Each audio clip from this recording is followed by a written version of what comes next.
বিসমিল্লাহির রহমানির রহিম। বাংলাদেশ জাতীয়তাবাদী দল বিএনপি এবং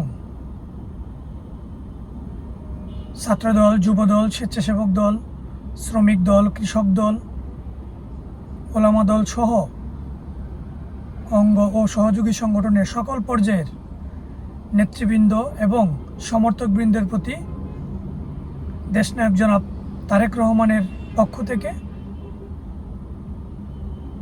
অগ্রিম ঈদের শুভেচ্ছা। ঈদ বয়ে আনুক অনাবিল আনন্দ, সুখ, সমৃদ্ধি, এটাই কামনা করছি। এই ঈদ উল আজহা উপলক্ষে মনের সকল পশুর কুরবানি হোক এবং শহীদ জিয়ার আদর্শে সারা দেশের মানুষের জন্য, মানুষের কল্যাণে কাজ করার চেষ্টা করি আমরা সকলে মিলে। পাশাপাশি আমাদের অভ্যন্তরীণ যত কুন্দল রয়েছে, মনোমালিন্য রয়েছে, মতপার্থক্য রয়েছে, সেগুলো ভুলে গিয়ে জাতীয় স্বার্থে আমরা একত্রিত হয়ে ঈদ উদযাপন করব এবং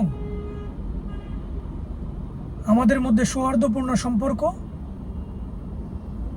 সেটা যেন বৃদ্ধি পায়, সে লক্ষ্যে আমাদের সকলকে কাজ করতে হবে। পাশাপাশি বাংলাদেশ জাতীয়তাবাদী দলের নেতৃবৃন্দের প্রতি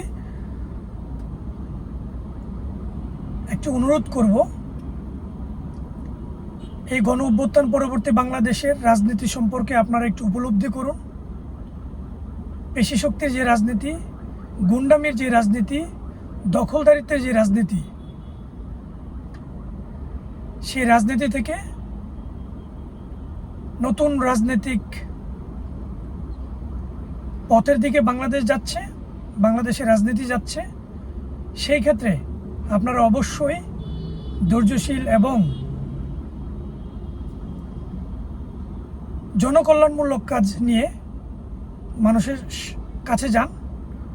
আগামী যে নির্বাচন আমাদের সামনে আসবে, তারেক রহমান গণ অভ্যুত্থান পরবর্তী সময়ে প্রথমেই বলেছেন যে এই আগামী নির্বাচন যেটা হবে সেটা আমাদের জন্য খুবই কঠিন একটি নির্বাচন হবে। মানুষের ভালোবাসা দিয়ে, মানুষের হৃদয় জয় করে